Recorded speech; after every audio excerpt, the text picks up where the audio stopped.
And the second hour of the debate, the first half hour of the debate, went to Kamala Harris. As they talked about COVID, she attacked, and I thought effectively so.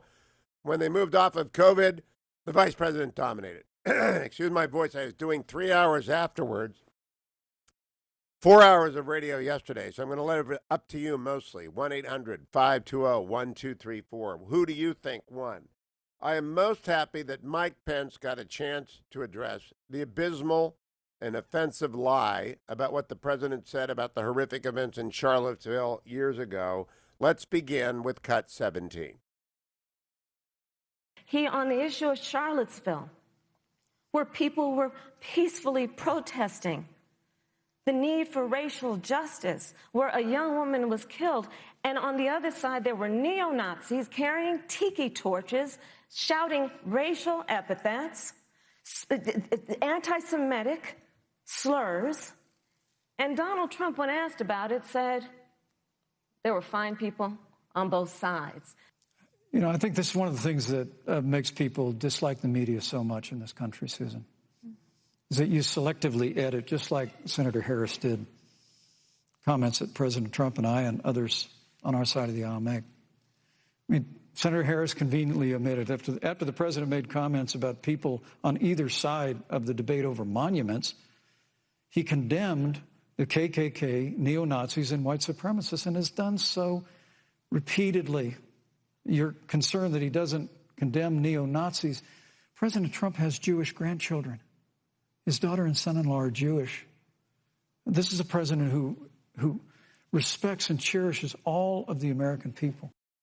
It was terrific, and it was overdue. And every time you hear someone hear the Charlottesville people on both sides, know they're lying to you, and don't trust that people. That outlet, that broadcaster. It's a lie, it's a lie, it's a lie. It's been a lie for 3 years, and Mike Pence hammered it. He also, hey, Pennsylvania, hey, Scranton, you folks in Pittsburgh, take the cotton out of your ears. I'm not going to make fun of your Steelers, and I'm going to go really slow so you catch up here. You people in Pennsylvania, half the debate was about you. I don't know if you know it. All that stuff about fracking was about you.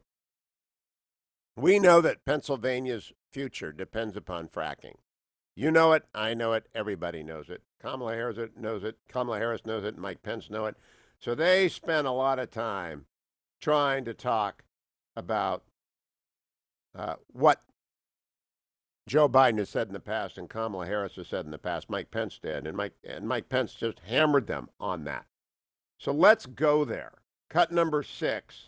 Mike Pence cutting off Kamala Harris trying to spin taxes and fracking, and rattles her. Cut number 6. Thank you. An opportunity. Thank you, 4 more years of President Donald Trump. 2021 is going to be the biggest economic year in the history of this country. Thank you, Vice President Pence. Senator Harris. Well, I mean, I thought we saw enough of it in last week's debate, but I think this is supposed to be a debate based on fact and truth. And the truth and the fact is Joe Biden has been very clear. He will not raise taxes on anybody who makes less than $400,000 a year. He said he's going to repeal the Trump tax cuts. Mr. Vice President, I'm speaking. Well, I'm speaking. It'd be important if you said the truth. Joe Biden said twice in the debate last week that he's going to repeal the Trump tax cuts. That was tax cuts that gave the average working family $2,000 in a tax break every single year. Senator, that is absolutely not true. Is he only going to repeal part of the Trump tax cuts? If you don't mind letting me finish, we can then have a conversation, okay? Please. Okay. Joe Biden will not raise taxes on anyone who makes less than $400,000 a year. He has been very clear about that. Joe Biden will not end fracking. He has been very clear about that. Cut number 7.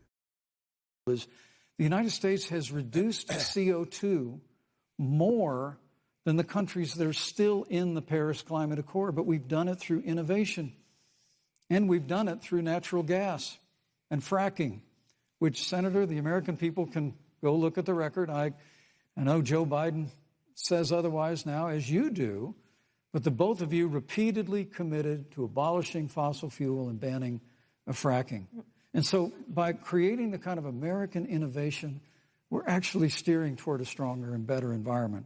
With regard to wildfires, President Trump and I believe that forest management has to be front and center. And even I want to get to Kamala Harris lying again, cut number 8. Sure. So first of all, I will repeat, and the American people know, that Joe Biden will not ban fracking. That is a fact. That is a fact. I will repeat that Joe Biden has been very clear that he thinks about growing jobs, which is why he will not increase taxes for anyone who makes less than. Cut number 9. Mike Pence comes back to it. Well, I hope we have a chance to talk about health care, because Obamacare was a disaster. The American people remember it well. And President Trump and I have a plan to improve health care and to protect pre-existing conditions for every American. But look, Senator Harris, you're entitled to your own opinion, but you're not entitled to your own facts. You yourself said on multiple occasions when you were running for president that you would ban fracking. Joe Biden looked at a supporter in the eye and pointed and said, I guarantee that we will abolish fossil fuels.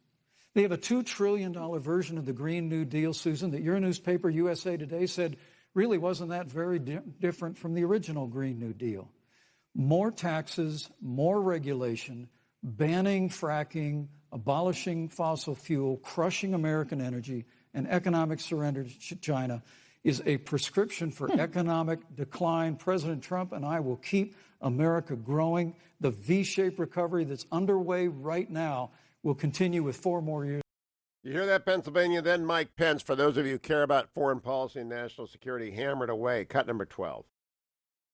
And that, because he doesn't understand what it means to be honest. Thank you, Senator Harris. Vice President Pence, let me give you a chance to respond. Well, thank you. Well, President Trump kept his word when we moved the American embassy to Jerusalem, the capital of the state of Israel. When Joe Biden was vice president, they promised to do that, and they never did. We've stood strong with our allies, but we've been demanding. NATO is now contributing more to our common defense than ever before, thanks to President Trump's leadership. We've strengthened our alliances across the Asia-Pacific, and we've stood strong against those who would do us harm. You know, when President Trump came into office, ISIS had captured an area of the Middle East the size of Pennsylvania. But President Trump unleashed the American military, and our armed forces destroyed the ISIS caliphate and took down their leader, al-Baghdadi, without one American casualty. Al-Baghdadi was responsible for the death of thousands. But notably, America's hearts today are with the family of Kayla Mueller, her parents of which are here with us tonight in Salt Lake City. Today, 2 of the ISIS killers responsible for Kayla Mueller's murder were brought to justice in the United States. Jihadi John was killed on the battlefield along with the other beetle. The reality is that when Joe Biden was vice president, we had an opportunity to save Kayla Mueller. It breaks my heart to reflect on it, but the military came into the Oval Office, presented a plan. They said they knew where Kayla was.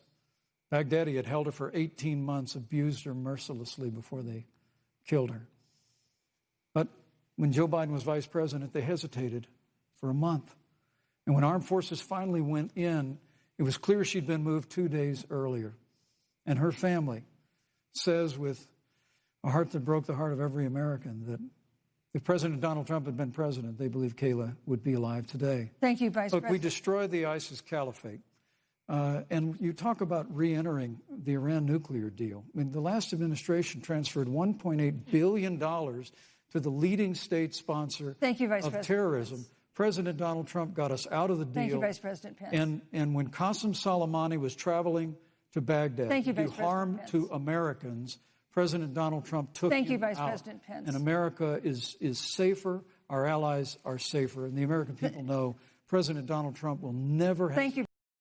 Well done, Vice President Pence. More coming up, America. It is the Hugh Hewitt Show. Portions of the Hugh Hewitt Show are brought to you by